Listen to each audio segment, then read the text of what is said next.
nos quer elaborar a fase 2 do projeto Finanças de Meu Hogar. Parte de visão e manejo de nos ministérios está uma economia inclusiva, caminho da renda, a participação, nos tem focar no desenvolvimento sustentável para ter bom balanço entre crescimento e desenvolvimento de nosso país, tendo natureza em conta e também procurar para ter consumidor que está crítico e que está bom preparado e consciente.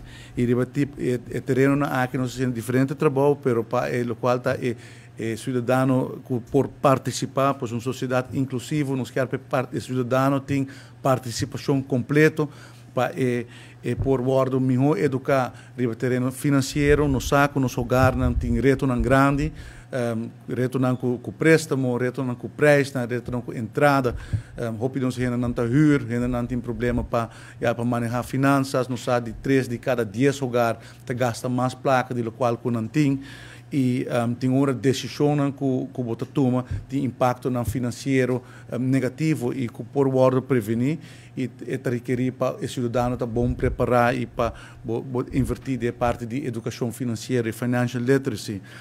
Já na agosto de 2022 nós iniciamos um projeto junto com a Fundação Plan de Vida, a senhora Paloma Osorio, que nos vem com o programa de finanças de meu hogar.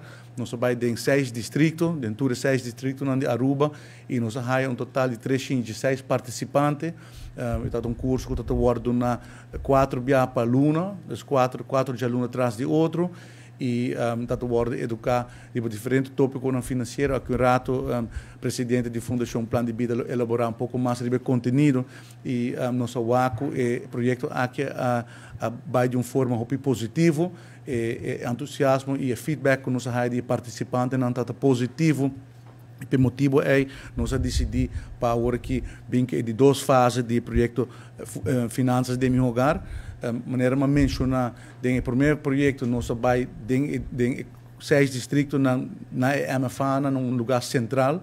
E bia aqui nós está por de vai mais cerca de renda, nós e bia aqui nós está por de dentro de bairro não, e assim na é mais fácil para a gente ter acesso ao curso aqui. Então é um grupo quizás um pouco diferente. O primeiro projeto que nós está tem está requerir para a gente não bem, por exemplo, um centro de bairro. E bia aqui nós está por de chegar mais cerca de renda não, e assim é mais acessível para toda renda.